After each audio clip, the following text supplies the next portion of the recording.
Welcome to கடப்பர சமையல் channel.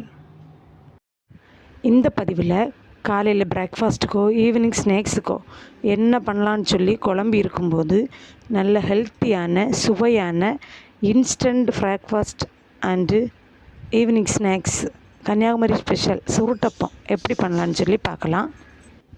இதுக்கு நான் கொஞ்சம் கோதுமை மாவு எடுத்திருக்கேன். உப்பு போட்டு தண்ணி ஊற்றி கெட்டி இல்லாமல் நல்லா மிக்ஸ் பண்ணலாம்.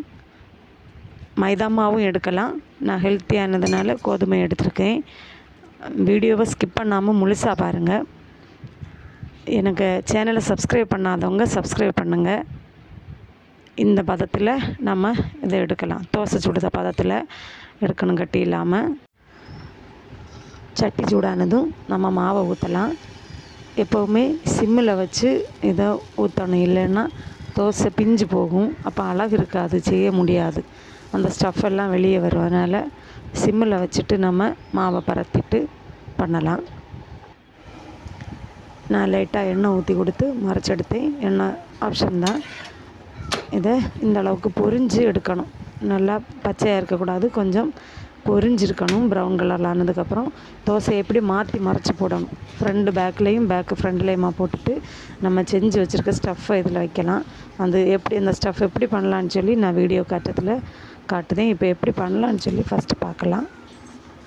கொஞ்சம் ஸ்டஃப் எடுத்து அந்த ஓரத்தில் வைக்கணும். வச்சுட்டு நம்ம அதை 2 கை வச்சோ 1 கை வச்சோ அதை இது மாதிரி வீடியோவில் பார்க்குற மாதிரி நம்ம சுருட்டி எடுக்கலாம். எடுத்து அதை கொஞ்சம் ப்ரெஸ் பண்ணி அதில் வைக்கணும். அவ்வளோதான். இந்த மாதிரி நம்ம எல்லா தோசையும் பண்ணலாம். பாருங்கள், நம்ம மறைச்சி போட்டது தோசை எதுக்குன்னா இப்படி நல்லா வரி வரியாக அழகாக தெரியும். அதுக்கு தான் நான் தோசையை மாற்றி மறைச்சி போட்டு பண்ணுறது. அது மாதிரி நம்ம எல்லாத்தையும் பண்ணி எடுக்கலாம். இது செஞ்சிட்ருக்கும்போதே பிள்ளைங்க நல்லா விரும்பி சாப்பிடுவாங்க. அந்த ஸ்டஃப் எப்போவுமே நேரமே செஞ்சு வைக்கக்கூடாது. தோசையை சுட்டுட்ருக்கும்போது தான் இந்த ஸ்டஃப் பண்ணணும். ஏன்னா அதில் நம்ம சுகர் போடுவோம். அதனால் இந்த சுகர் கரைஞ்சி போகும், மெல்ட் ஆகும். அதனால் நமக்கு எப்போவுமே தோசை சுட தொடங்கின பிறகு தான் நம்ம அந்த ஸ்டஃப் ரெடி பண்ணணும். அதுபோல் தோசை சூடாக இருக்கும்போது ஸ்டஃப்பை வச்சு அதை ரோல் பண்ணி எடுக்கணும்.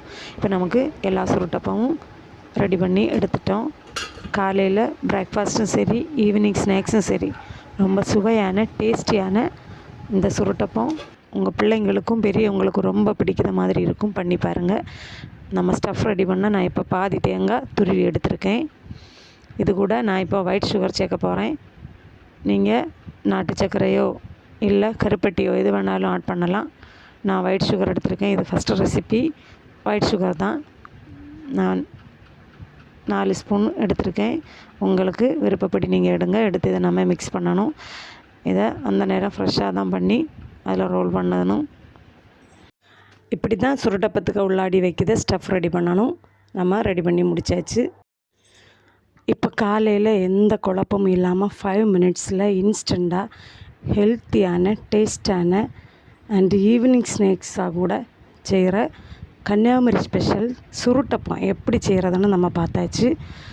என்னை வீடியோ பிடிச்சா லைக் பண்ணுங்கள், ஃப்ரெண்ட்ஸ் அண்ட் ஃபேமிலி கூட ஷேர் பண்ணுங்கள், சப்போர்ட் பண்ணுங்கள். தேங்க்யூ ஃபார் வாட்சிங் மை வீடியோ ஃப்ரெண்ட்ஸ்.